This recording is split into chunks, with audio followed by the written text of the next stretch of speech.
journée de la victoire patriotique éthiopienne est célébrée de manière colorée au monument de la victoire à Addis Abeba.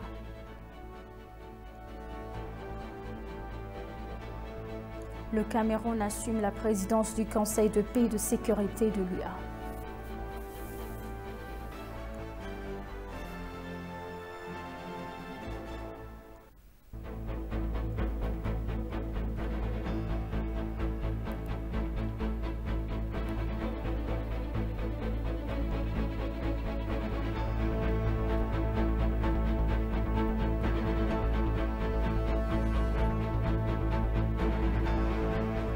Bienvenue chers téléspectateurs, c'est Aline Teibarou avec le journal du 5 mai.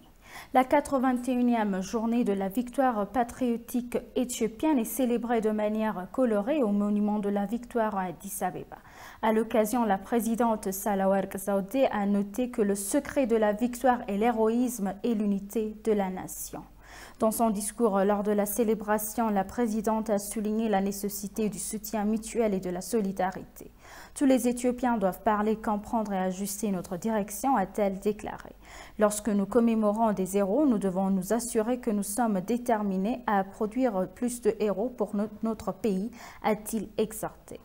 La présidente Sahle-Work Zewde a déposé des couronnes pour la commémoration de la 81e journée des patriotes éthiopiens.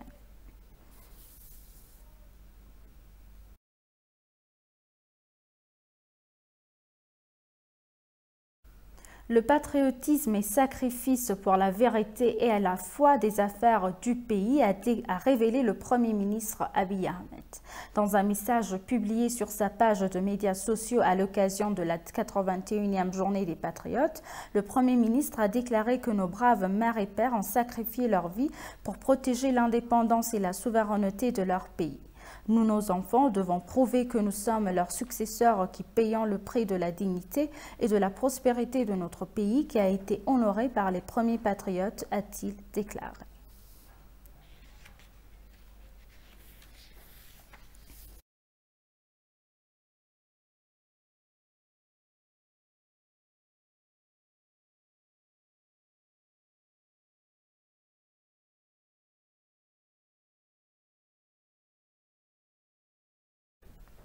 Par ailleurs, le vice-premier ministre et ministre des Affaires étrangères Damak Amakonun a transmis un message de félicitations à l'occasion de la 81e journée patriotique.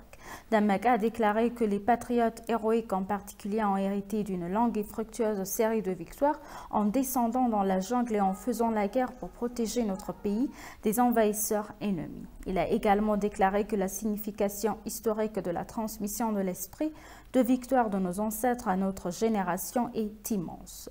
Et là, à la lumière des efforts globaux, nous avons commencé à accélérer nos initiatives de développement qui atténuent les pressions socio-économiques auxquelles sont confrontés nos citoyens.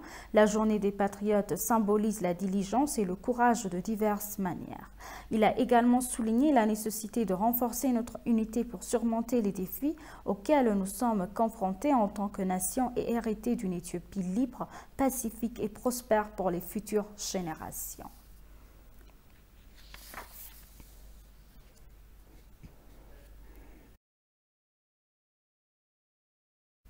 Des centaines de familles résidant à Tigray ont déclaré au service américain BBC que le TPLF a arrêté des parents qui n'ont pas envoyé leurs enfants à la guerre. Un jeune homme qui a demandé à ne pas être nommé par crainte de représailles a déclaré à BBC que des membres de sa famille avaient été jetés dans la cellule de cachot du TPLF pour ne pas avoir coopéré à l'appel à la guerre du TPLF. Selon ce jeune homme, son frère aîné ne voulait pas participer à cette guerre. Le chef des affaires étrangères de Baïtono et Abaï Tigray, Kebron Barha, a déclaré à BBC que sa sœur cadette avait été arrêtée par le TPLF pour avoir refusé de se rendre dans les camps d'entraînement du TPLF. Un autre habitant de Tigray a déclaré à la BBC que Tigray est actuellement aux prises avec une foule de défis dont l'un oblige les parents dus à envoyer leurs enfants sur le front de la guerre.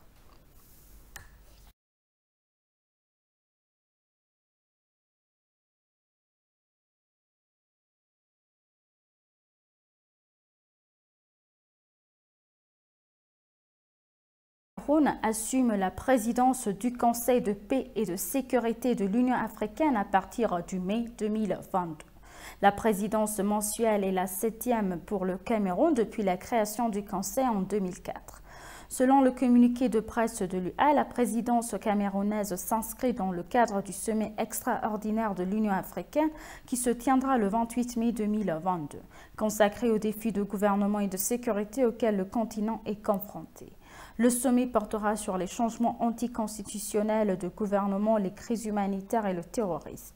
Il se penchera également sur les défis de sécurité dans le bassin du lac Tchad, dans la Corne de l'Afrique et sur des consultations politiques conjointes avec des partenaires tels que le Comité de paix et de sécurité de l'Union européenne et le Conseil de sécurité des Nations unies.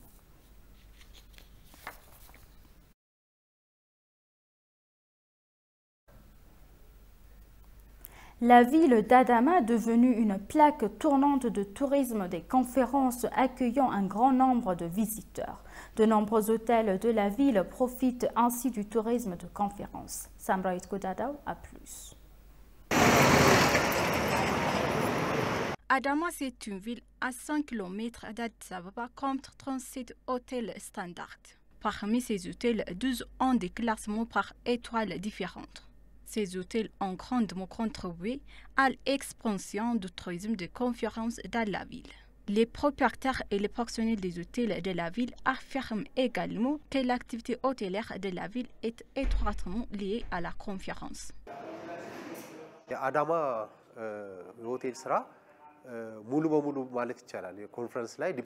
L'hôtellerie d'Adama est presque entièrement dépendante des conférences. C'est très bien. Nous avons 5 salles de conférence dans notre hôtel. Toutes nos salles de conférence sont toujours occupées. Parfois, nous sous-traitons certains travaux. Cela indique que davantage d'investissements sont nécessaires.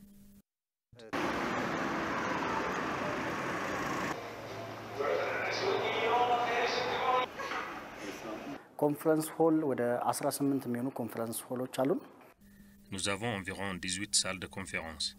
Nous avons amplement d'approvisionnement si un client ou une institution est à la recherche de salles de réunion. Presque tous sont servis pendant la journée.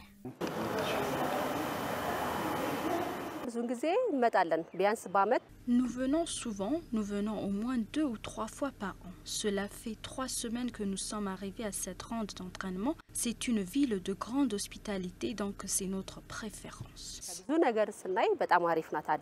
Les activités de tourisme de conférences dans la ville aident les hôtels à obtenir des meilleures offres.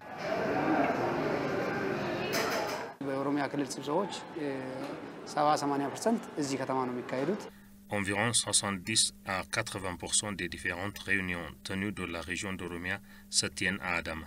La ville accueille également d'autres rencontres nationales. Notre ville sert actuellement de centre de tourisme de conférences. L'histoire du tourisme de congrès dans le monde en termes de qualité de services et d'accessibilité est devenue une alternative pour les secteurs du tourisme. L'université de Bonga a annoncé qu'elle s'efforçait de faire profiter davantage les agriculteurs de la production de café en multipliant les plants de café améliorés. L'université a finalisé les préparatifs pour distribuer plus de 500 000 plants de café améliorés aux agriculteurs au cours de la prochaine saison des pluies. Samraït Godadaw a les détails. La région des peuples du sud-ouest de l'Éthiopie est bien connue pour sa production de café. Les agriculteurs dépendent fortement de la production du café malgré le fait qu'ils ne sont pas très rentables dans la culture du café sauvage. Le café sauvage qui est en production depuis des siècles a destiné pour vieillir.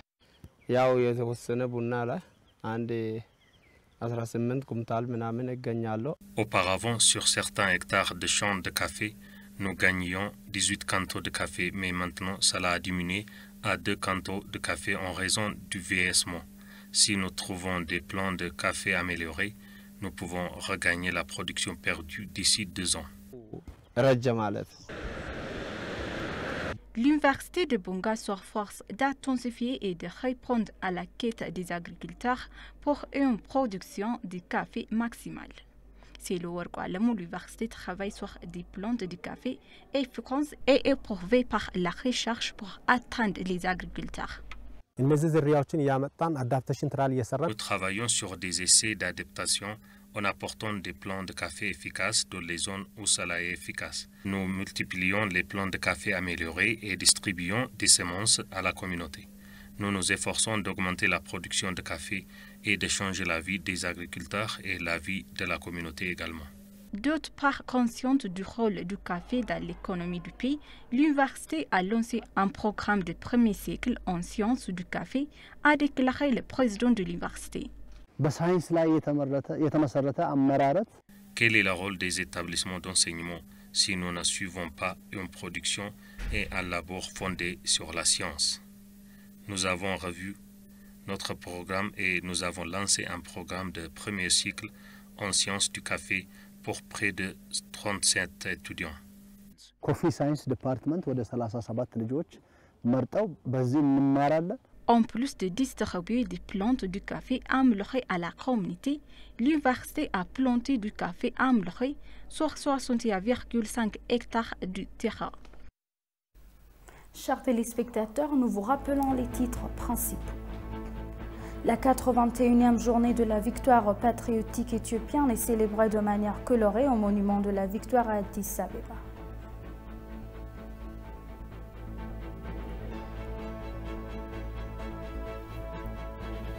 Le Cameroun assume la présidence du Conseil de paix et de sécurité de l'Union africaine. Merci, chers téléspectateurs. C'est la fin du journal. C'était Ali Taïbaro avec le journal. Restez avec nous avec le reste des programmes. Bonne journée.